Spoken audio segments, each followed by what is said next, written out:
안 부담스러워요? 괜찮아요? 뭔가 되게 학대돼서 찍힐 것 같은 그런 느낌인데? 괜찮겠죠? 7번 다 잘 보여요? 응. 왜? 오, 책 받았어요? 응. 책은 안 들고 왔어요? 쌤 기본의 장 필요. 독서는? 문학은 필요할걸? 문학은 가져. 너네 아까는 하이. 오늘 아침이에였어요. 아니야. 아닌가요? 자, 책 안 받았다, 책 없다, 손. 하나, 둘, 셋. 오늘 아침이다. 그런 거 없긴 하고. 저거 메모쇼 제 예인가? 어디가 친구가 안 먹어?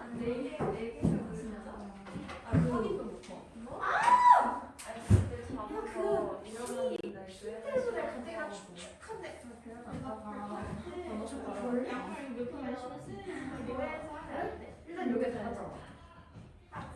여기서 그런 거 하면 안 돼.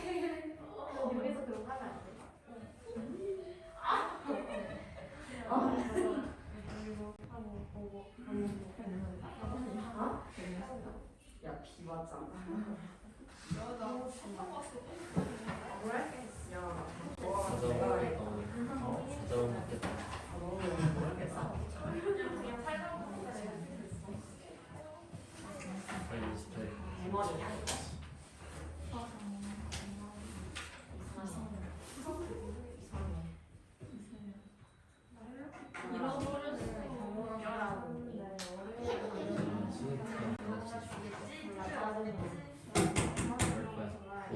아니 근데 그게 뭐냐 이번 주라 해야 되나? 이번 주에 학교에서 많이 못했어.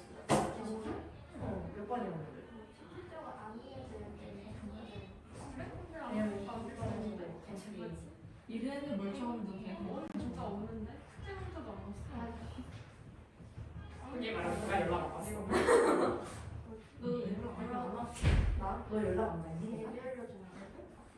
아니 진짜 현재 너무 많아가지고. 야 손수 나 때문에. 뭐? 너희가 오늘 그 볼륨감 있잖아. 한다고? 근데 문학은 기고만장이랑 수특 둘 다 있어야 돼요.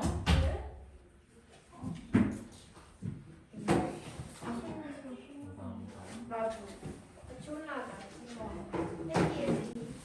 6월 책 있죠?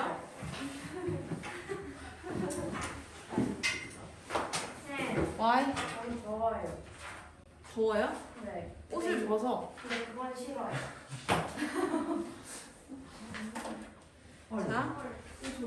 자, 그 지난주에 공책 안 냈다. 이번 주에 내고 가셔요. 또 안 들고 왔어요? 언제 들고 올 거예요? 다음 주에 들고 올게. 알았어요. 너네 왜 수요일 날 안 왔어? 저 빨간 날이라 안 오는 줄 알았어요. 생일 안 왔지? 아니 알았어. 그래서 일단은 8페이지 펴주십니다. 그렇게 나쁜 사람 아니에요. 뭐라고? 그렇게 나쁜 사람 아니에요. 아니 생일인데 안 올 수도 있지. 그런가? 그럴 수 있지. 그치? 그날 생일이었어? 네. 그럴 수도 있지. 근데 우리는 쉰 날이 없잖아. 빨간 날도 하지. 왔어? 5, 6, 7, 8, 9. 오, 오랜만에 다 있는데? 그지? 굉장히 오랜만에 다 있는데? 자, 8페이지 펴주시고.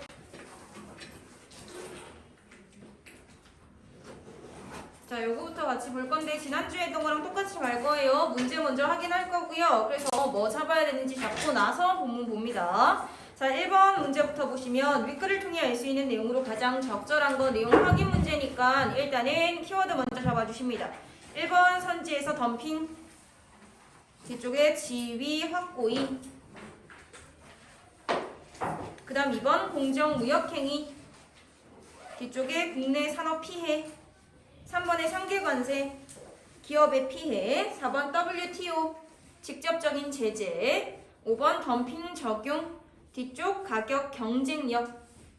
요 정도 먼저 확인을 해주실 거고 본문 읽어 내려가시면서 나오면 곧바로 확인합시다. 자, 그 다음 2번으로 가주시면 기억에 대한 ENA들아 기억 뭐다? 보조금이다. 그치? 그럼 얘는 보조금에 대한 이야기 끝나면 그때 바로 확인. 그 다음 3번 보기에서 잠깐 훑어주시면 중간쯤에 반덤핑 나오는 거 보이십니까?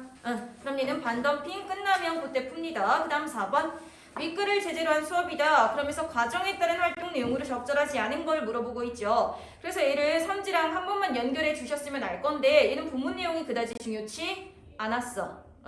결국은 지금 가나다라마에서 주어진 과정이랑 밑에 나와 있는 선택지랑 연결이 되느냐만 따져주셨으면 됩니다. 그래서 먼저 보고 갑니다. 답은 5번.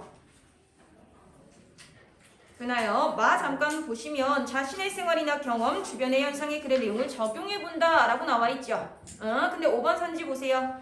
공정무역 행위로 인한 구제 제도에 대한 정보가 없어서 전체적인 이해가 어려웠어. 교과서에 있는 내용을 읽고 이해할 수 있었어. 생활 경험 나오니? 안 나오네. 그래서 답이 5번입니다. 됐나요?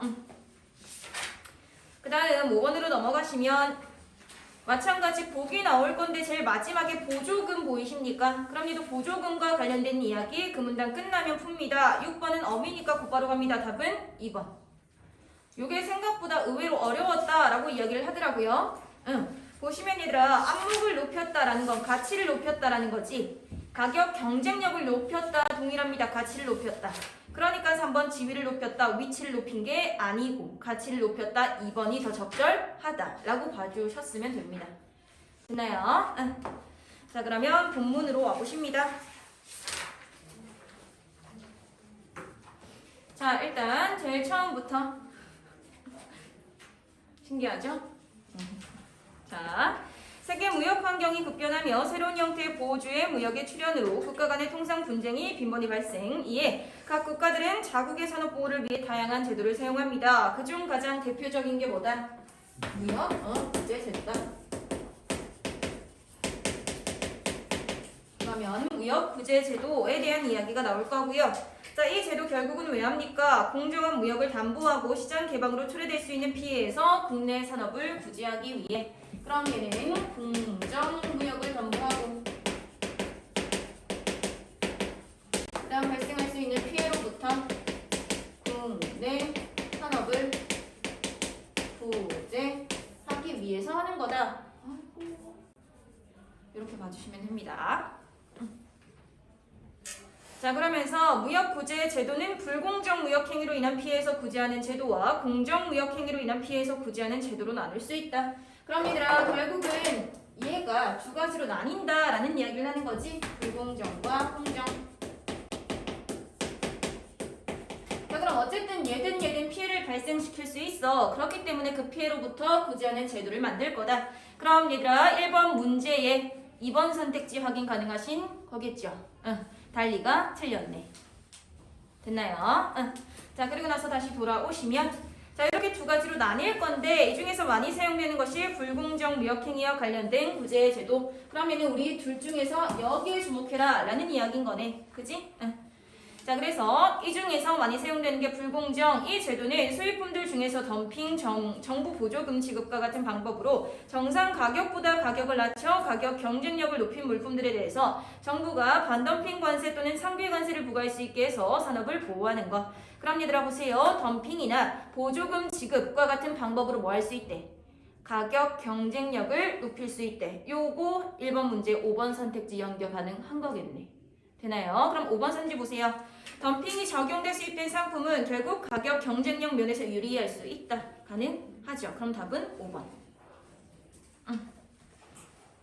이렇게 1번 문제 확인해 주실 거고 다시 오시면 보세요. 방법 두 가지가 나왔어. 덤핑과 보조금. 그러면서 그에 따른 관세도 두 가지가 나왔어. 반덤핑과 상계. 그럼 얘들아 이거 각각 어떻게 되겠다? 대응되겠다 라고 확인하실 수 있는 거지. 그래서 밑에서 일단은 반덤핑 관세 부터 확인을 할 거고요. 이 반덤핑 관세를 이야기하기 위해서는 일단 덤핑을 알아야 되는데 덤핑의 개념부터 잡아주십니다. 상품을 자국의 국내 시장에서 일반적으로 파는 가격보다 낮은 가격으로 수출하는 거 그게 덤핑이다. 그래서 일반적인 반덤핑. 자, 그래서 위에서 얘기했던 것처럼 이렇게 수출하게 되면 얘들아 가격 경쟁력 면에서 우위를 차지할 거지. 그럼 결국은 자국에서 동종 제품을 생산하고 파는 기업들은 피해를 입을 수가 있는 거네 라는 이야기. 자, 그래서 이 덤핑은 결국 왜 할 거냐면 자국 내 재고를 처분하거나 또는 단기적으로 기업의 이윤을 극대화하기 위해서. 자, 그럼 이유 연결만 할게요. 요거 하는 이유. 자국 내 재고 처분 또는 단기적 이윤 극대화. 자, 그런데 이 외에도 수입국 시장 내 경쟁자를 몰아내기 위해서 또는 자신의 지위를 확고히 하기 위해서. 그러면 수입국 내에서 경쟁자를 제거하거나 자신의 지위를 확고히 하기 위해서. 자, 그럼 얘들아 1번 문제에 1번 선택지 틀린 거 확인 되시는 거지. 자국 시장 내가 아니네. 수입국 시장 내네. 이렇게요. 자, 그리고 이렇게 하는 거다라고 이야기를 하고 나서 다음 문단에서 세계무역기구 반덤핑협정에서는 타국 기업의 덤핑으로 인해 경쟁 관계에 있는 국내 산업에 피해가 분명하게 증명됐을 경우 반덤핑 관세 조치를 허용한다. 그럼 보세요. 반덤핑 관세 자체가 덤핑으로 인한 피해를 증명했을 때 그때 결국은 조치를 취할 수 있는 제도네. 이렇게 보시면 되는 거고요. 자, 그렇기 때문에 정부가 반덤핑 관세 조치를 취하려면 덤핑의 존재와 덤핑으로 인한 피해 발생을 조사하고 입증해야 됩니다. 그럼 얘들아 얘를 때리고 싶으면 정부가 뭐 해야 된다? 피해를 조사하고 입증해야 된다. 얘들아 주체, 주어 같은 거 반드시 잘 잡아주셔야 돼. 평가원에서 선택지 만들 때 주체와 객체 바꿔서 내는 거 굉장히 많이 보셨잖아요. 그러니까 보세요. 피해를 조사하고 입증하는 건 정부가 해야 돼. 자, 그러면서 조사 중에 타국 기업의 덤핑 마진이 수출 가격의 2% 미만이거나 덤핑 수입 물량에 해당 상품 총 수입량의 3% 미만임이 밝혀지면 조사가 중단, 피해를 입증할 수 없답니다. 그럼 보세요. 피해를 입증하기 위해서 결국은 어떤 조건을 가져가야 돼? 덤핑 마진이 얼마 이상? 2% 이상. 그리고 덤핑 수입량이 총 수입량의 3% 이상. 그지? 요게 돼야지 결국은 피해를 입증할 수 있게 되는 거다라고 봐주시면 됩니다. 자, 그래서 이렇게 결국은 조사를 했어요. 덤핑으로 인해서 불공정 무역임이 밝혀졌습니다. 그럼 반덤핑 관세를 취할 수가 있는 거지. 근데 그렇다고 해서 곧바로 관세를 때려버리는 건 아니야. 일단은 뭐부터 한다? 얘기부터 할 거야. 그래서 가격을 인상할 것을 약속합니다.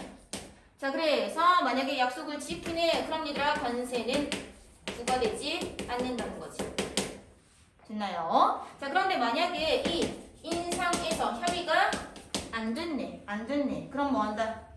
WTO에 해고를 한다. 결국은 얘네 봐. 얘네들은 잘못하고 있어 라고 이야기를 할 거예요. 그렇게 되면 WTO는 뭐 한다? 자신들이 가지고 있는 협정과 일치하는지 결국은 피해를 입은 게 맞는지 판정을 내립니다. 그래서 그게 입증이 되면 결국은 반덤핑 관세를 물게끔 하겠지. 이렇게 봐주시면 되겠네. 자, 그럼 얘들아 여기까지 반덤핑 관세 이야기 끝났네요. 그럼 3번 문제로 넘어가십니다.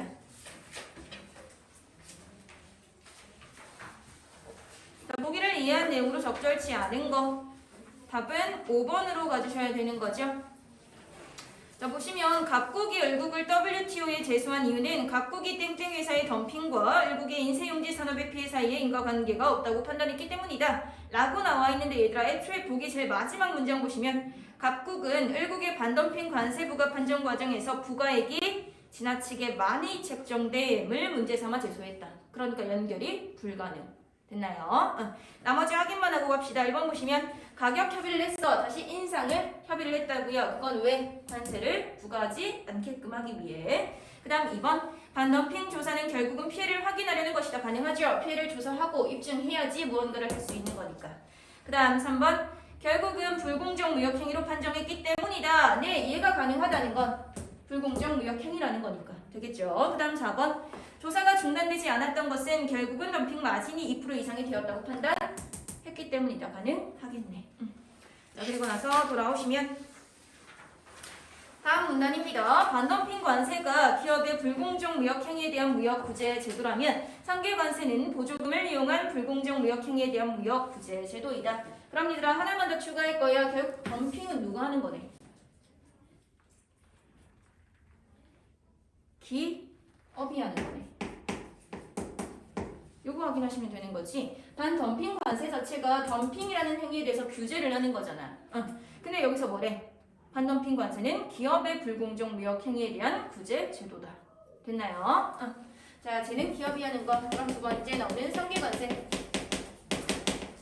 얘는 일단은 보조금 지급.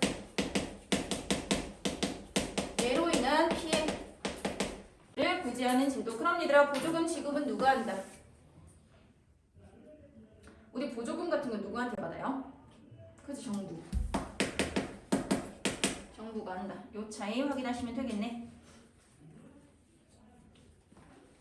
자, 그래서 특정 정책을 달성하기 위해 정부 또는 공공기관이 산업 혹은 기업에 재정적으로 기여해 수요자에게 혜택이 있게 될 때 이 재정적 기여를 우리는 보조금이라고 할 거야. 자, 그럼 이도 똑같이 갑니다. 결국은 보조금 지급으로 인한 피해를 구제하기 위한 제도가 상계관세. 그러니까 보조금부터 알자라는 이야기. 자, 그래서 정책을 달성하기 위해서 정부나 공공기관이 누구한테 산업이나 기업한테 뭐를 줄 거다? 재정적 기여를 줄 거다.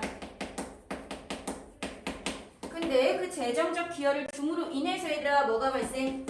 혜택이 발생. 그럼 이때 이 재정적 기여를 우리는 뭐라 그런다? 보조금이라고 한다. 이렇게 개념 다시 한번 정리를 해주십니다. 자, 그래서 결국 보조금은 각국 정부에서 정부의 정책을 실현하기 위한 대표적 수단입니다. 그런데 이를 지급받은 기업의 경쟁력에 왜곡을 가져와 무역을 교란할 수 있죠. 똑같은 이야기입니다. 결국은 보조금을 지급함으로써 가격 경쟁력 면에서 우위를 차지할 수 있게 한다고. 그러니까 결국은 피해를 입은 기업이 발생할 수 있겠네 라는 이야기. 자, 그래서 결국은 동종의 제품을 생산하는 국내 기업에 피해를 줄 수 있어요. 또한 상대적 경쟁력 우위를 가지게 되어서 다른 기업에 피해를 줄 수 있어요. 자, 이에 WTO는 일반 협정을 통해서 보조금 사용을 규율합니다. 또한 피해에 대해서 상계 관세 조치를 취할 수 있도록 규정합니다. 자, 그래서 다음 문단. 보조금 지급이 원인이 되어 피해가 발생했네. 그럼 상계 관세 조치를 취하려고 할 거지. 근데 곧바로 할 수 있는 거 아니야. 일단은 뭐부터 한다? 요건을 충족하는지 확인부터 한다. 그럼 얘도 똑같아요. 요건을 충족하는지 확인부터 할 건데, 자, 그 요건이 뭐다? 일단 첫 번째, 결국 보시면 일단 첫째, 상품 무역과 관련된 것이어야 한대.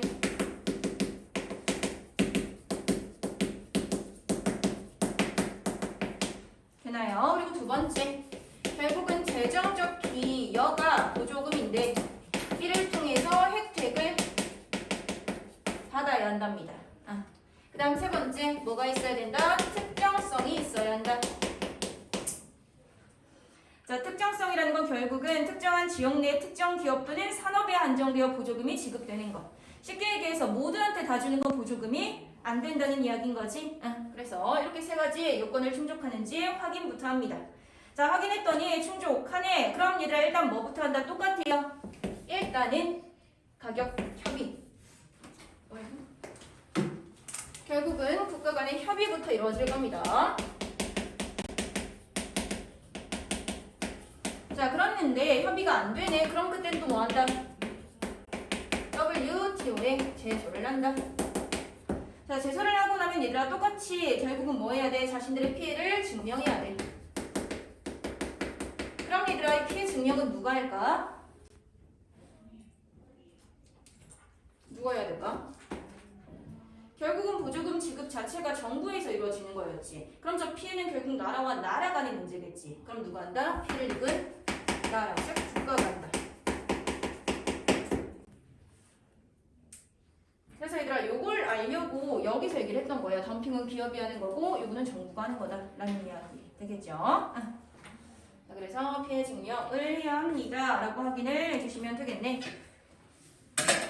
자, 그래서 이후 이 기구에서 보조금이 부정적인 효과를 가져다 준다고 판정합니다. 그럼 철회하거나 효과를 제거하기 위해 조치를 취하겠지. 결국은 피해를 증명했어. 그렇게 되면 보조금을 철회하거나 조치를 취한다. 자, 그런데 만약 그게 안 되면 그때는 이제 뭐 할 거다? 진짜로 상계관세를 부과할 거다 라는 이야기 확인하시면 됩니다. 자, 그래서 마지막 한 문단 남았으니까 연결하고 갈 건데 보세요. 관세법이라는 법률 안에서 우리나라는 반덤핑 관세와 상계 관세를 중앙으로 둡니다. 다른 나라도 그렇고요. 그런데 WTO 국가와 그 국가들의 정부로 이루어진 기구지. 그래서 보조금과 관련해서는 직접 규제할 거래. 얘들아 왜? 똑같은 이유야. 보조금 지급은 정부가 하는 거니까. 그지? 그래서 얘는 직접 규제.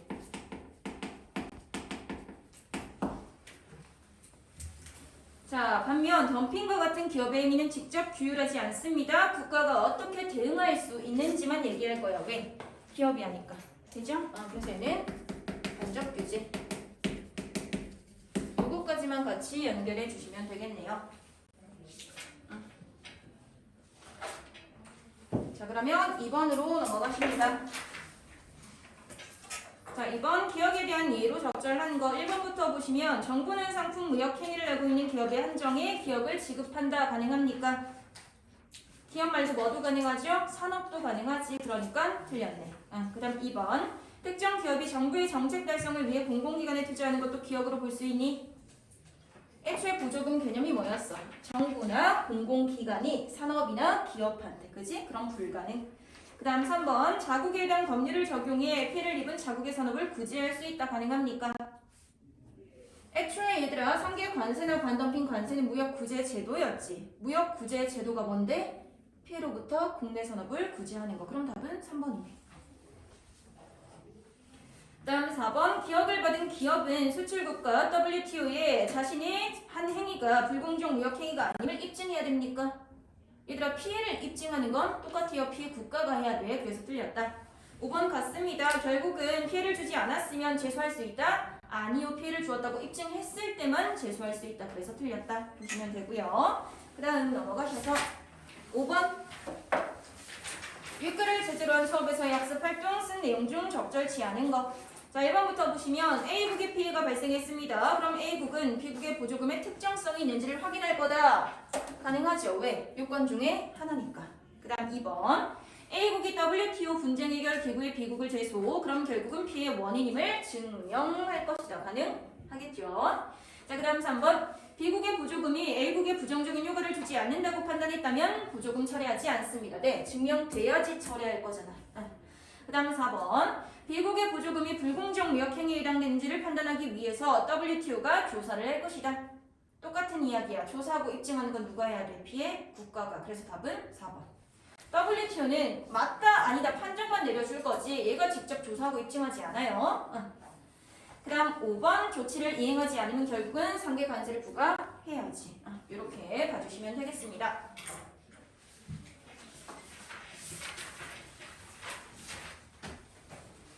네, 자 그래서 여기까지 확인해 주시면 되고요. 몇 가지만 좀 더 이야기를 하고 갈 건데 결국은 지금 무역 구제 제도에서 반덤핑 관세와 상계 관세가 나와 있죠. 여기서 하나만 더 추가를 한다면 긴급 관세라는 게 있어요.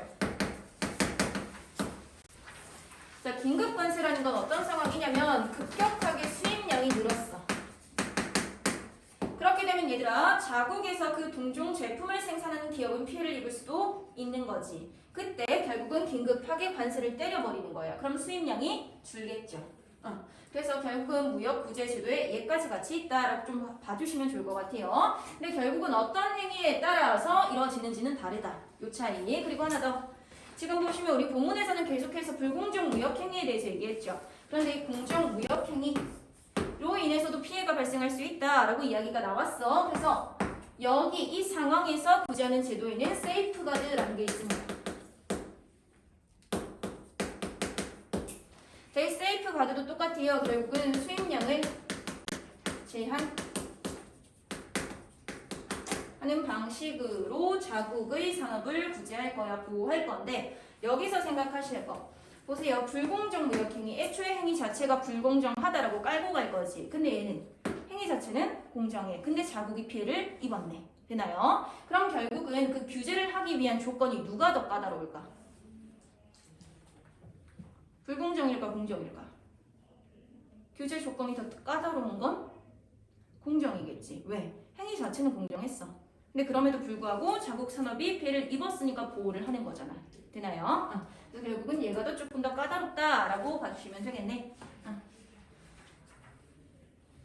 그래서 이렇게 좀 이야기를 해놓고 그리고 하나만 더 얘들아 보시면 지금 얘네는 다 어떤 행위가 일어나서 그거에 따른 조치가 취해지는 거지. 애초에 처음부터 수입량을 막아놓는 제도도 있어. 그걸 우리는 수입 쿼터제라고 할 겁니다. 그래서 얘는 수입량을 처음부터 제한하는 정책. 얘들아 이 수입 쿼터제가 수입량과 관련이 된 거라면 만약에 이렇게 자국 산업을 보호하는 걸 영화 분야로 이끌면 어떤 제도? 그지 스크린 쿼터제.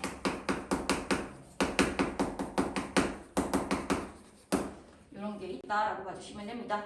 그래서 스크린 쿼터제는 결국은 한국 영화를 일정 관은 틀어야 돼라고 정해놓는 거. 이 정도까지가 결국은 국내 산업을 구제하고 보호하기 위한 제도다 확인해 주시면 되겠습니다.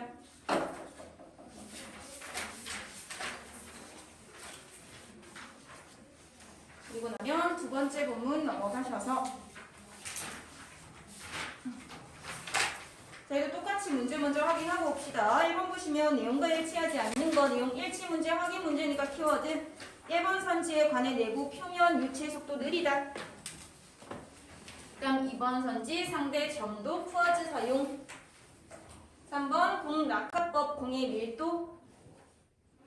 4번 비례 상수 절대 점도. 5번 오스트발트 전도기의 기준 액체 물. 됐나요? 이렇게 확인해 주실 거고 이번 것이면 기억의 이유니까 본문 다 끝나고 나면 풀고요. 3번 보기에서 오스트발트 전도기 요거 확인해 주시면 오스트발트 전도기에 대한 부분 끝나고 풉니다. 알겠죠? 그 다음 4번 윗글을 바탕으로 들어갈 내용인데 온도가 올라가면 이라고 우리가 모르는 환경이 나왔어. 그럼 얘는 제일 마지막에 적용해서 풉시다. 그럼 본문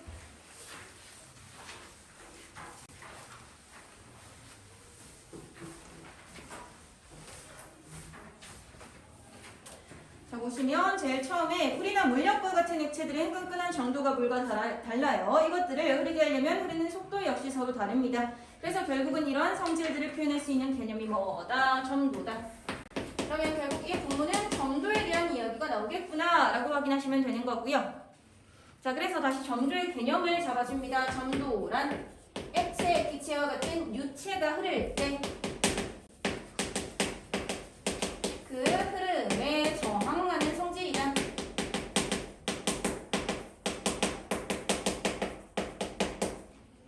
저항하는 성질이다.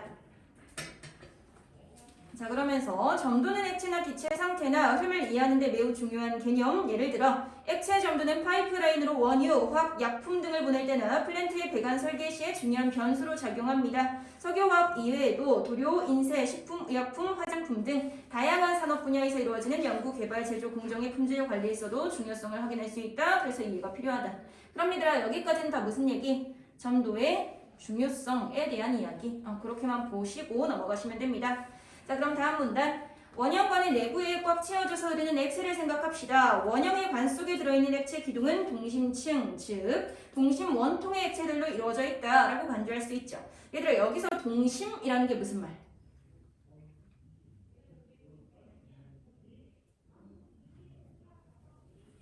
같은 중심.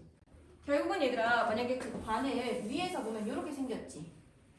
여기에 중심은 같은데 결국은 이렇게 층층이 되어 있다라고 볼 수 있다는 이야기인 거지. 됐나요? 자, 그래서 결국은 이렇게 볼 수 있을 때 벽에 가장 가까워 표면에 맞닿아 있는 층은 정지해 있는 것으로 간주할 수 있다라는 이야기가 나올 겁니다. 벽과 가장 가까운 표면층은 정지로 간주. 자, 얘들아 그럼 왜 표면 간주할 수 있다. 결국은 벽과 맞닿을 거잖아. 그럼 얘들아 뭐가 작용한다? 이과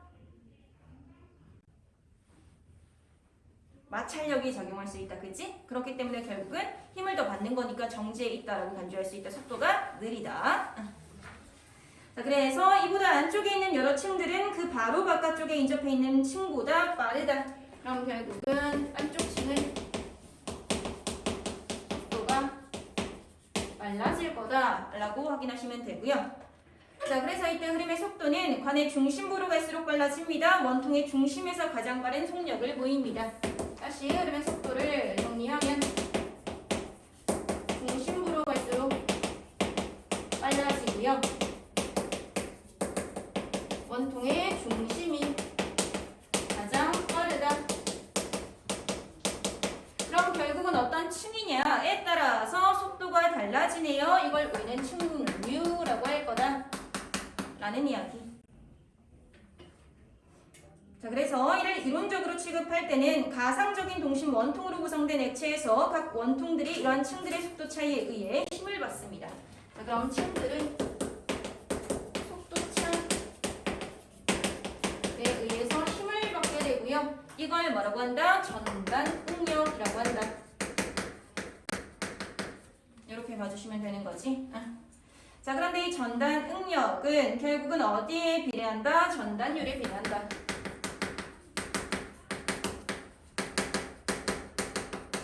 결국은 커지면 같이 커질 거고 작아지면 같이 작아질 거다라는 이야기를 하는 거죠. 또한 흐름의 저항하는 정도가 커질수록 같은 전단율에서 전단 응력이 커질 거다 같이 간대요. 자, 따라서 전단율과 비례상수의 곱으로 전단 응력을 나타낼 수 있는데 이때 비례상수는 점도이다. 그럼 얘들아 얘를 구하는 공식 어떻게 구하시면 된다? 전단율 곱하기 비례상수. 근데 이 비례상수가 곧 뭐다? 점도다. 근데 다시 점도를 뒤에 나오는 상대 점도와 구분하기 위해서 뭐라고 부른다? 절대 점도라고 부른다. 자, 그럼 얘들아 여기까지 확인하셨으면 1번 문제 1번 보십니다. 액체가 관속을 흘려갈 때 관의 내부 표면에 가까울수록 유체의 속도가 느리다. 확인 가능합니까? 가능한 거지. 결국은 바깥층인 거니까 속도가 가장 느리다. 그 다음 4번 유체가 흐르고 있을 때 전단율과 전단 응력의 관계에서 비례상수는 절대 점도이다. 가능한 거죠. 자, 이렇게 확인해놓고 다시 오십니다. 자, 그래서 이 절대 점도에 대한 설명이 이제 나옵니다. 절대 점도는 그럼 얘들아 결국은 점도를 두 가지로 나눌 수 있다는 거고 일단 절대 점도부터 봅니다. 자, 절대 점도는 최초로 점도를 정의한 프랑스 과학자 푸아제유를 기르기 위해서 결국은 푸아즈라는 단위를 사용한다. 그럼 얘는 푸아즈라는 단위를 사용하네.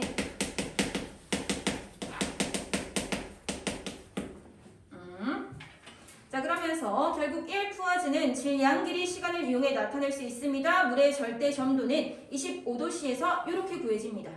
됐나요? 자, 그러면서 절대 점도의 측정은 비교적 고가의 장비가 필요합니다. 그래서 간단한 기구를 이용해 상대 점도를 측정함으로써 원하는 유체의 절대 점도를 간단하게 알아낼 수 있다. 자, 그럼 얘를 그대로 알아내고자 하면 고가의 장비가 필요하대. 그래서 보통은 어떻게 한다? 상대 점도를 이용한다. 얘들아 쉽게 생각하면 이거예요. 결국은 지금 우리가 의수의 몸무게를 알아. 근데 승우의 몸무게를 모르는 거야. 근데 둘이 얼마나 차이가 나는지는 알아. 그럼 우리는 승우의 몸무게를 확인할 수 있다 없다? 있다. 되는 걸까요? 그래서 결국은 상대 점도를 이용해서 절대 점도를 구하는 거 그 방식이다 라는 이야기인 거지. 자, 그래서 계속 보시면 자, 절대 점도 이렇게 구할 거고요. 결국은 상대 점도를 이용할 거다. 그래서 다시 다음 문단 상대 점도에 대한 이야기가 나오게 되는 거지. 자, 상대 점도는 기존 물질의 절대 점도 대비 특정 물질의 절대 점도의 상대적인 값이다 라는 거. 그럼 얘는 기준 물질과 특정 물질을 대비해서 말하는 상대적인 것.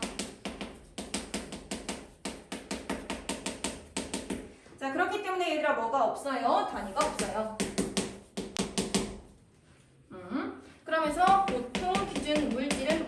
됩니다. 그럼 얘들아 1번 문제 답 나왔네요. 2번이요. 상대 점도는 단위가 없습니다. 푸어즈 사용하지 않습니다.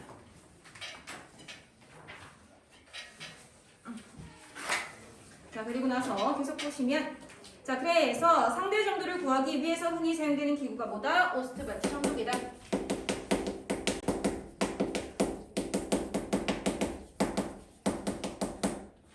자, 보시면 오스트벨트 점도기의 유체 흐름을 육안으로 관찰하며 액체가 일정 거리를 흐르는데 걸리는 시간을 재는 장치.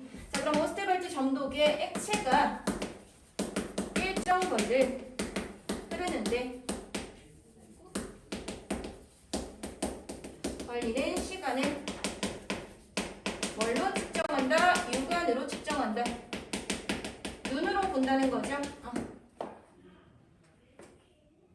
자, 그래서 이 오스트벨트 점도기는 유체 흐름을 관찰하기 쉽도록 투명 모세관으로 만들어져 있고요. 오스트벨트 점도기에서 측정되는 것은 상대 점도입니다. 그 다음 기준 액체로는 특정 온도의 물이 사용될 거고, 오스트벨트 점도기를 이용해 점도를 측정하는 방법의 요체, 핵심은 일정한 부피의 액체가 중력의 영향을 받아 길이와 반지름이 알려진 모세관을 통해 일정 거리를 흘러내리는데 소요되는 시간을 측정하는 것이다. 다시 한번 그냥 설명한 거지. 자, 그래서 오스트벨트 점도기에서 자, 다른 두 액체 1과 2의 절대 점도의 비를 구할 수 있다라는 이야기가 나올 겁니다. 결국은 얘들아 상대적인 값을 확인해서 기준 물질을 통해서 절대 점도를 구할 거다라는 말인 거지. 근데 이 상대 점도의 비를 나타내기 위해서는 두 가지의 값을 알아야 되는데 뭐와 뭐? T와 T. 되나요? T가 뭐고? 밀도고. T가 뭐고? 시간이고. 결국은 얘네를 어떻게 할 거다? 곱할 거다. 이걸 확인해 주셨어야 합니다.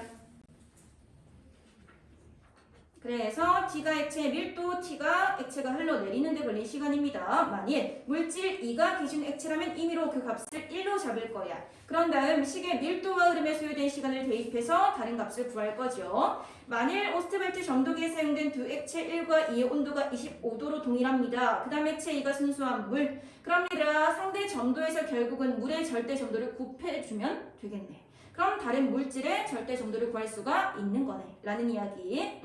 자, 그럼 여기까지 오스트벨트 점도기 이야기 끝났네. 3번으로 가십니다.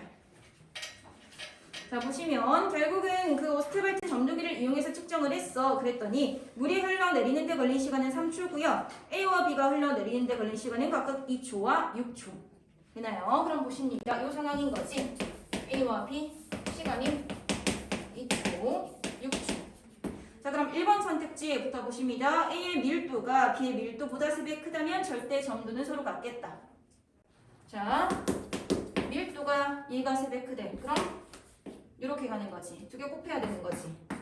6 같네. 그럼 절대 점도도 같겠네. 그럼 답은 1번이겠죠. 결국은 그래서 이렇게 곱해서 구하는 거다라는 내용을 본문에서 확인하셨으면 되겠습니다. 그 다음 마지막 보시면 자, 한편 점도가 아주 큰 액체들의 경우는 모세관을 통해 흐르기 어려워요. 그래서 뭘 사용한다? 공낙하법. 자, 그럼 우선 오스트벨트 점도기가 아니라 공낙하법을 사용하는 건 언제? 점도가 클 때.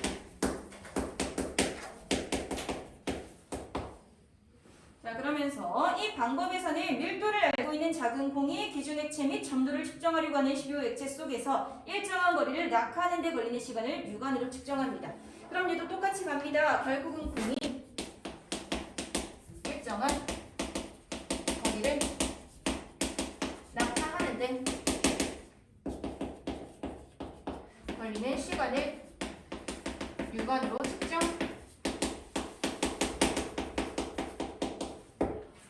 되나요? 자, 그런데 낙하하는 공의 반지름은 액체가 들어있는 원통형 권의 반지름보다 훨씬 작아야 한대. 그 말은 얘들아 원통의 반지름이 공의 반지름보다 훨씬 커야 된다는 이야기죠. 자, 이건 왜 때문? 결국 원통이 요만해. 근데 공도 요만하네. 그럼 떨어지면서 부딪힐 수 있지. 그럼 결국은 아까 우리가 얘기했던 거 마찰력이 작용할 수 있다는 거죠. 본문 내용대로 가면 잡아 끄는 힘이 생길 수 있다. 그렇기 그렇기 때문에 이걸 방지하기 위해서 봉을 요만하게 결국은 반지름이 아주 작게 해야 된다라는 이야기. 됐나요? 자, 그래서 결국은 이런 이야기를 했고 마지막 육안으로 관찰하는 제한된 높이의 공 낙하법 실험에서는 기준 액체는 식용유와 같이 상당히 큰 점도를 가지고 있어야 정확한 값을 구할 수 있답니다. 그럼 2번 연결합시다. 왜? 애초에 얘들아 그 말하기 앞서서 뭐라고 얘기했어? 육안으로 관찰하니까. 그럼 얘들아 답은 5번이 돼야지. 결국은 눈으로 봐야 되잖아요. 그러니까 시간이 느리게 가야 되는 거지. 그 다음 마지막 4번 갑니다. 윗글을 바탕으로 가와 나에 들어갈 내용으로 가장 적절한 거 보시면 온도가 올라갈 때 기체 분자의 운동 에너지가 증가해 기체 분자 간 충돌이 많아집니다. 충돌 후에 무작위로 기체 운동 방향이 바뀝니다. 그렇게 되면 얘들아 흐름이 어려워진대. 그럼 온도가 올라감에 따라 기체의 점도는 어떻게 됩니까? 흐름이 어려워진다. 다시 흐름에 저항한다 라는 이야기지. 그럼 기체가 어떻게 된다? 기체의 점도는 무서워 수야. 기체의 점도는 결국은 커진다.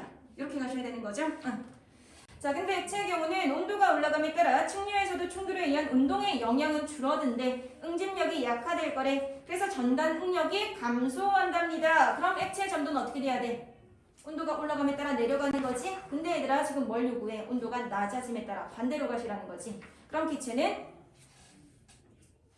감소, 액체는 증가. 그래서 답이 4번. 됐나요? 이렇게까지 봐주시면 되고 그 다음 넘어가셔서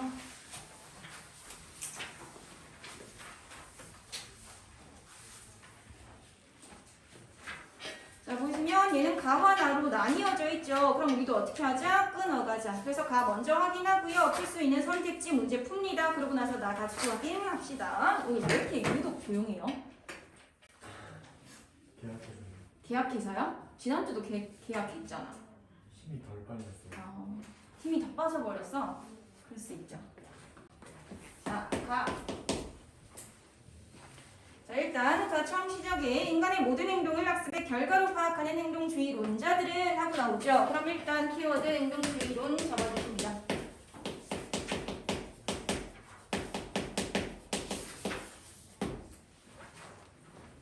얘는 결국은 행동을 중심적으로 볼 거야. 그래서 언어 사용 또한 환경과 경험에 따른 조건 반사적 행동으로 간주합니다. 그럼 얘네 입장에서 언어 사용도 결국은 조건 반사적 행동이다 라고 이야기를 했다는 거 확인하시면 되고요. 자, 그래서 대표적인 행동주의론자 누구? 스키너는? 그럼 여기의 대표적인 스키너는 결국 심리학 분야에서 널리 알려진 조작적 조건화 이론을 언어 습득 연구에 적용합니다. 그럼 얘가 가져온 조작적 조건화 라는 건 뭔데? 라는 걸 확인하시면 되는 건데 결국 요거야. 특정 행동을 보상하거나 처벌함으로 인해서 그 행동의 빈도를 증가시키거나 감소시키는 거. 그래서 보상을 주면 증가할 거고요. 처벌하면 감소할 거지. 그래서 요거 얘들아 유명한 실험이 있어요. 그 쥐를 박스에 넣어놓고 이제 어떤 장치를 누르면 먹이가 떨어지게끔 해놓은 거야. 그래서 쥐가 뿔뿔뿔뿔 이렇게 돌아다니다가 그걸 어떻게 해서 한번 탁 눌렀어. 뭐가 떨어져? 먹이가 떨어져. 그럼 얘는 뭐 한다 이제? 계속해서 누른다. 그래서 그 환경에 따라서 보상을 받았네. 그럼 행동이 증가할 거다라는 이야기. 자, 그래서 결국 행동주의자들은 특정 행동을 증가시키는 강화와 감소시키는 처벌을 통해서 뭐 할 수 있다? 인간을 학습시킬 수 있다. 얘를 통해서 인간을 학습시킬 수 있다. 이렇게 봤대요. 자, 그래서 스키너는 언어 습득 역시 이러한 강화와 처벌에 의해 이루어진다고 보았습니다. 그는 언어 행위를 다른 사람이 매개가 되어 학습하는 사회적 행동이라고 정의합니다. 자, 그럼 내 입장에서 언어 습득 언어 행위라는 건 결국은 뭐다? 사회적 행동이다.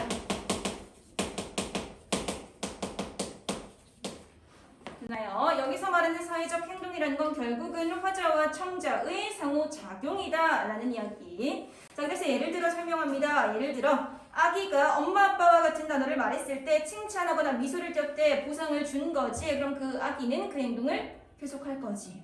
자, 그러나 결국은 잘못 말했을 때 부모가 표정을 찡그리거나 무시하면 더 이상 그걸 하지 않는다라는 이야기. 또한 스키너는 아동이 주변인과의 의사소통 과정에서 다른 사람들의 언어 행위를 모방함으로써 언어를 습득한다고 봤대. 그럼 얘들아, 언어를 습득하려면 뭐가 필요해? 다른 사람을 모방하는 게 필요해. 자, 그렇기 때문에 결국은 뭐가 있어야 돼? 언어 모델이 있어야 돼. 다시 대화 상대가 필수적이다 라고 이야기를 했다는 거죠. 다른 사람들이 어떻게 하는지를 보고 내가 따라하는 거, 그걸 통해서 언어를 습득할 수 있는 거다 라고 이야기를 했대요. 자, 그러면서 이에 더해 스키너는 단어 사이의 연상작용을 통해 아동이 문장을 습득한다 라고 이야기를 했답니다. 자, 그럼 문장 습득은 단어 사이의 연상을 통해서 가능한 건데, 자, 또 예를 듭니다. 아이가 걔가 짖는다와 같은 문장을 모방해 배우면 걔는 뒤에 나올 짖는다와 어떻게 된다? 연결이 된다. 그래서 걔는 짖는다, 걔는 짖는다. 이렇게 결국은 조건화된 자극으로 이루어질 거다라는 이야기를 할 거죠. 그래서 걔라는 단어를 들으면 짖다라는 단어가 자연스럽게 떠오릅니다. 그래서 문장 구조를 학습했네. 그럼 이렇게만 쓰는 거 아니지. 결국은 다른 단어들로 바꿔갈 거야. 그래서 결국은 이 연상을 반복적으로 하면 결국은 여러 가지 문장을 구사할 수 있게 되는 거다. 이렇게 확인을 하시면 됩니다. 자, 그래서 마지막 정리합니다. 스키너는 경험적 실증이 불가능한 것은 연구의 대상이 될 수 없다라고 믿었대. 그래서 추상적인 언어의 구조나 체계가 아니고요. 언어적 행동을 유발하는 자극이나 결과를 중점적으로 연구했다. 자, 그럼 얘는 자극이나 결과처럼 내가 직접 겪을 수 있는 거, 얘를 중점적으로 연구했다라고 봐주시면 됩니다. 자, 그런데 이 이론은 결국 환경의 결정력을 지나치게 강조, 그래서 인간의 내재적 정신적 특성을 간과 자유와 존엄성을 배제했다라는 비판을 받기도 한답니다. 그럼 이건 뭐야? 이 이론의 한계점인 거지. 결국은 인간의 내재적 정신적 특성을 간과 자유, 존엄성, 배제했다라는 이야기. 결국은 얘들아, 지금 스키너가 얘기한 대로 가면 사람은 자기 스스로 언어를 습득할 수 있어? 없죠. 반드시 다른 누군가가 있어야만 가능한 거지. 그러니까 내재적, 정신적, 자유, 존엄성을 다 무시한 거다라는 이야기. 자, 그럼에도 불구하고 뭐는 있다? 의는 있다. 왜? 결국은 환경에 관심을 기울이게 했으니까. 이렇게 확인을 하시면 되겠네요. 자, 그러면 확인할 수 있는 거 하고 봅시다. 1번에서 일단 가만 가지고 봅니다. 1번 가는 시간의 흐름에 따른 언어 습득 이론의 변천 과정을 제시한다. 가능합니까? 불가능. 그럼 1번 그냥 말립니다. 그 다음 3번 가는 다양한 예시들을 바탕으로 언어를 습득하는 과정을 설명한다. 가능합니까? 네, 그럼 남겨야 되는 거지. 그리고 얘들아, 나에서 그냥 훑으면서 얘 한번 찾아봐. 있어 없어? 없어. 그럼 그냥 답은 3번이 됩니다. 5번 한번 보시면 특정 언어 습득 이론의 의의 한계점 가능합니까? 네, 가능합니다. 그럼 얘도 나를 확인해야 알 수 있는 거니까. 그래서 일단은 가만 가지고 먼저 남겨놓고 그러고 나서 나를 읽고 나서 고르면 훨씬 더 빨라진다 라는 이야기. 그 다음 2번으로 가시면 윗글의 내용과 일치하지 않는 거 1번, 2번, 5번 스키너까지만 봅시다. 1번에서 결국 언어 사용을 비롯한 인간의 모든 행동은 학습을 통해 이루어지는 것이다. 가능하니? 네, 결국은 보상과 처벌을 통해서 학습할 수 있다면 그걸 통해서 무언가를 할 수 있게 되는 거니까 가능합니다. 그 다음 2번 강화 자극과 약화 자극을 통해 언어를 습득한다. 똑같은 부분이지? 가능합니다. 그 다음 5번 언어적 행동을 유발하는 자극이나 결과를 중점적 가능하죠. 그럼 얘는 나 읽고 답 확정해 주시면 되는 거고요. 3번은 몰라요. 넘어가시면 4번. 자, 가히 스키너와 보기의 비고측기 공통점입니다. 보기에서 비고측기 중요한 부분 여기였죠. 두 번째 줄. 언어는 사회적 현상입니다. 상호작용 속에서 학습됩니다. 그럼 얘들아, 이건 누구와 같은 말이야? 스키너와 같은 거지. 자, 근데 하지만 보시면 하지만 그는 아이가 주변 사람들에게서 주어진 언어 자극에 그대로 반응하거나 강화와 처벌에 따라 언어를 배우는 수동적인 존재가 아니래. 능동적으로 상호작용하며 적극적인 존재래. 그럼 이건 차이점. 자, 이렇게 확인하셨을 때 1번 소극적인 존재로 보았다. 공통점 불가능하지. 비고치키는 능동. 그 다음 2번 외부적 환경보다 정신적 측면에 관심을 기울였다. 둘 다 안 되지. 둘 다 상호작용이라고 본 거니까 그래서 답이 3번이야. 됐나요? 5번도 확인하고 봅시다. A는 스키너의 이론에 따라서 가는 거니까. 자, 1번 보시면 연상과 반복을 통해 문장의 구조를 학습하고 다양한 문장을 구사할 수 있었겠다. 가능합니까? 가능한 거지? 그 다음 3번 A. 결국 언어 경험을 하지 못해서 어려움이 있었을 것이다. 가능한 거지. 모방을 못했으니까 못 배웠네. 그죠? 그 다음 4번 언어 모델이 되고 자극을 제공해주는 대화 상대 역할 중요하다 그랬지. 필수적이라 그랬지. 가능하고요. 5번 모방할 수 있는 언어적 자극을 주었기 때문에 결국 같은 말 가능합니다. 그럼 얘도 나 읽고 나서 답 고르시면 되고요. 6번 사전 적응비로 적절하지 않은 거 답은 3번 가시면 되는 거죠. 자, 그럼 앞으로 오셔서 나.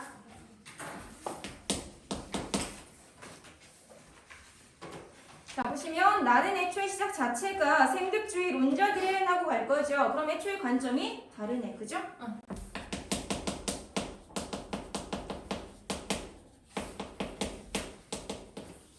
자, 그럼 얘는 어떻게 얘기할 거냐면 언어 습득을 인간만이 지닌 생물학적 능력이다 라고 이야기했대. 자, 언어 습득, 언어 사용은 결국은 인간만의 생물학적 능력. 결국은 가지고 태어난다 라는 이야기인 거지. 자, 그래서 대표적 생득주의 이론자인 촘스키 똑같은 구조. 촘스키. 그럼 얘가 어떤 얘기를 했는지 어떻게 다른지 확인하시면 되는 거지. 자, 그래서 얘는 스키너의 주장을 정면으로 반박합니다. 촘스키에 의하면 인간이 수많은 문장을 정확하게 구사할 수 있는 것은 선천적으로 타고나는 언어 지식 체계인 언어 능력에 기인한다. 그럼 얘들아, 촘스키 입장에서 우리가 언어를 사용할 수 있는 건 선천적으로 가지고 태어나는 언어 능력 때문이다. 이렇게 확인하시면 되는 거죠. 자, 그러면서 그는 내재적 언어라고도 불리는 언어 능력이 인간 내의 언어 습득 장치에 담겨 있다라고 봤대. 그럼 내재적 언어는 언어 습득 장치에 담겨져 있다. 그럼 얘들아, 내재적 언어 같은 말 누구?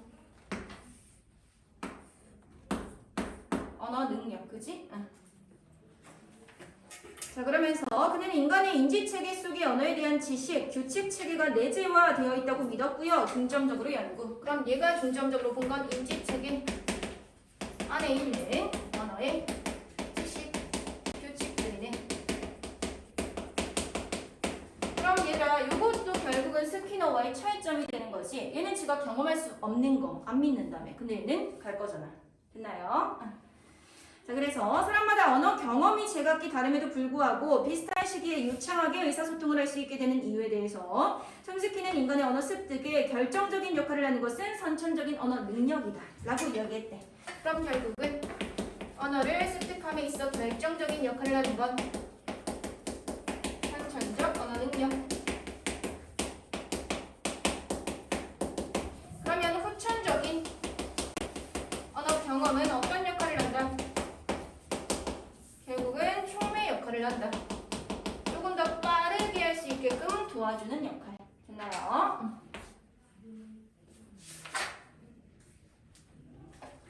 그래서 결국 언어 경험이 언어 습득 과정에서 일정한 역할을 하기는 하지만 이런 경험만으로 언어의 무한한 생산성과 복잡성을 설명할 수는 없어요. 그래서 선험적인 언어 지식을 통해 이를 설명할 수 있다고 본 것이죠. 자, 각기 다른 인지 능력과 언어적 환경을 가진 아동이 일정 시기에 대부분 유창하게 문장을 말하고 쓸 수 있는 이유는 결국은 언어 능력이 발현됐기 때문이야 라는 이야기. 자, 그러면서 다음 문단.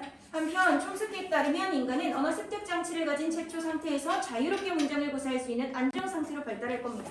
그럼 얘는 최초 상태에서 안정 상태로 나아갈 거다라는 이야기를 했는데 최초 상태 언어 습득 장치가 있는 거, 안정 상태 자유롭게 문장을 구사하는 거.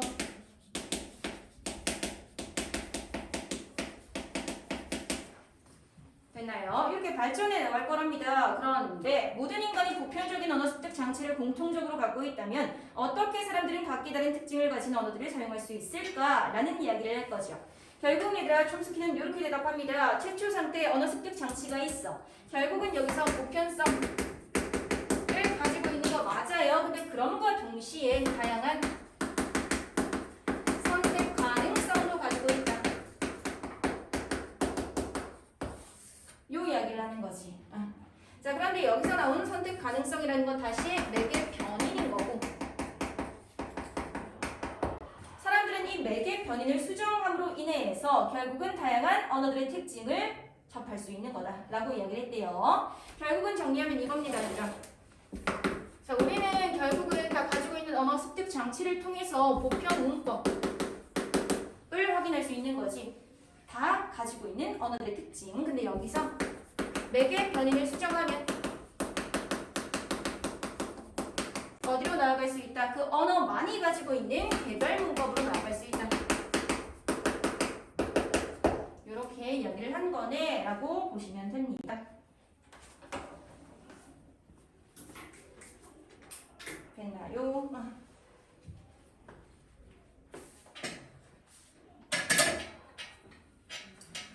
그래서 여기까지 확인하셨으면 가봅시다. 1번의 답은 3번 가시면 되는 거죠. 사에 미친 영향, 그 다음 어떻게 활용되는지 설명하지 않았고, 그 다음 한 개점 안 나왔고, 2번으로 가시면 3번 보십니다. 자, 인간은 언어 지식 체계가 없는 백지 상태에서 언어를 학습하며 언어의 지식 체계를 갖추어 나간다. 가능합니까? 불가능하죠. 애초에는 뭐라고 얘기했어? 우리는 언어 능력을 가지고 있다. 그지? 그래서 답은 3번 백지 상태가 불가능합니다. 그 다음 3번 언어 습득 장치의 존재를 주장하기 위해 들 수 있는 사료로 가장 적절한 건 결국은 누가 알려주지 않았어. 누구를 보고 뺏기지 않았어. 그런데도 불구하고 무언가를 해냈네. 답은 2번인 거지.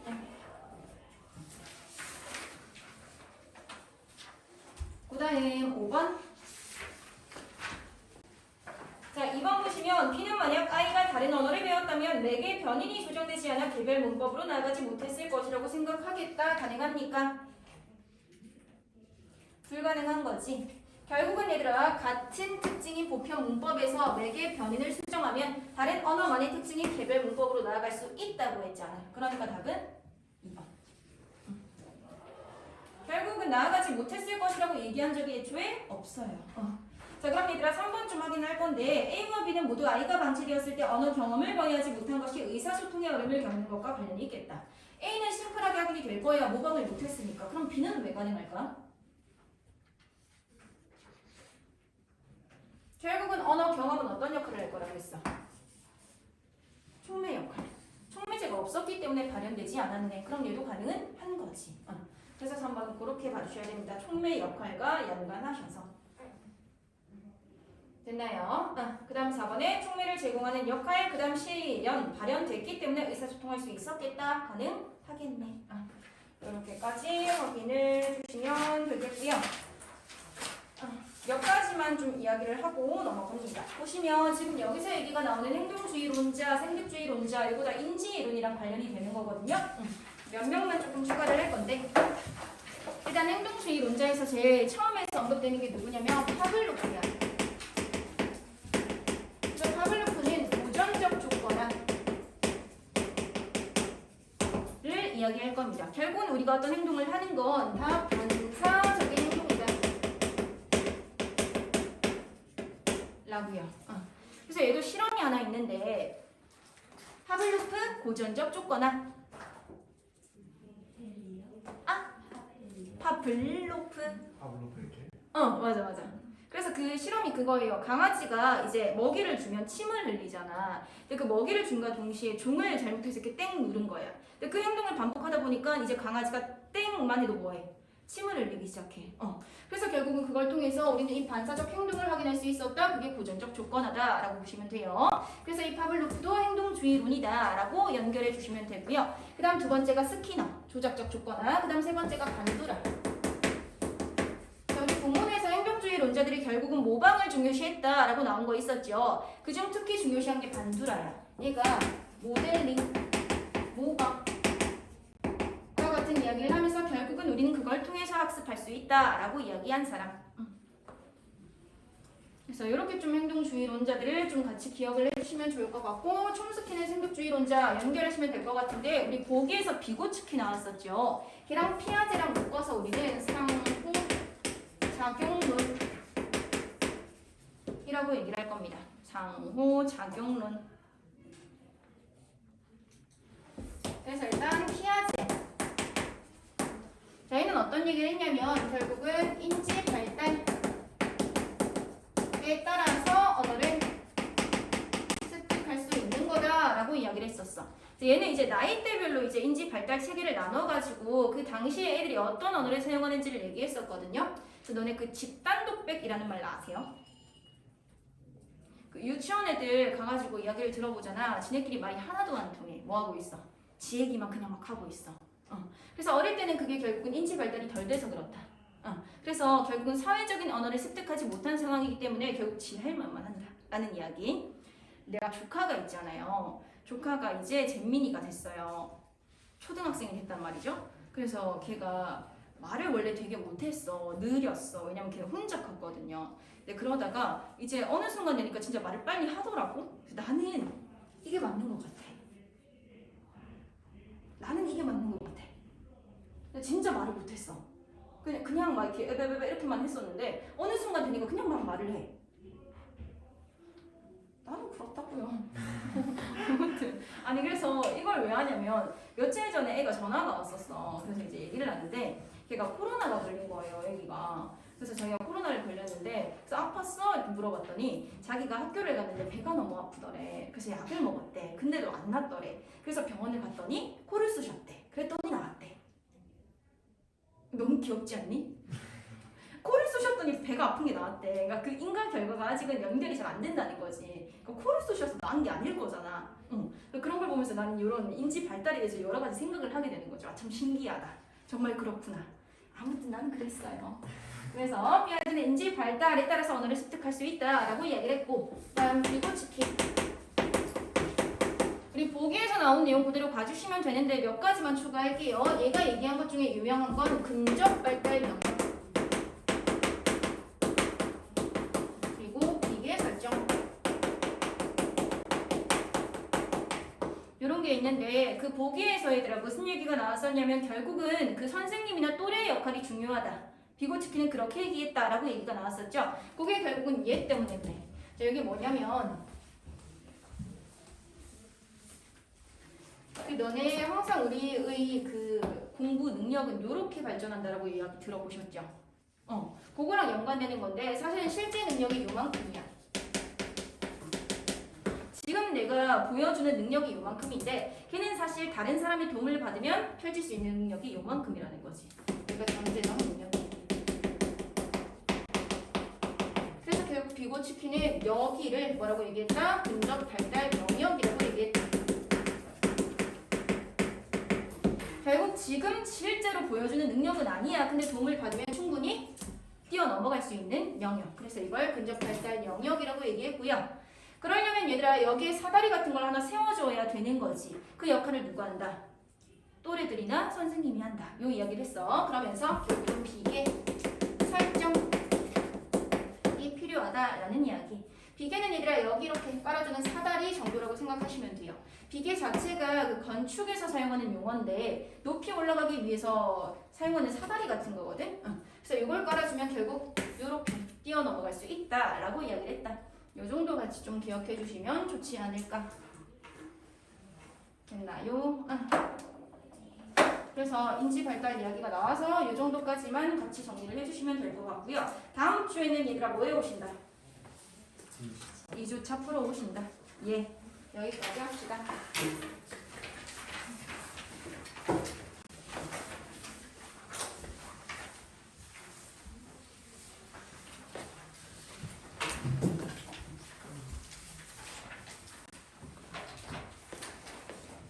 소연아, 일로 와. 아요. 아이고요. 여기 와서 봐. 저요? 어. 왜요? 아 이거 안 쓸 거예요.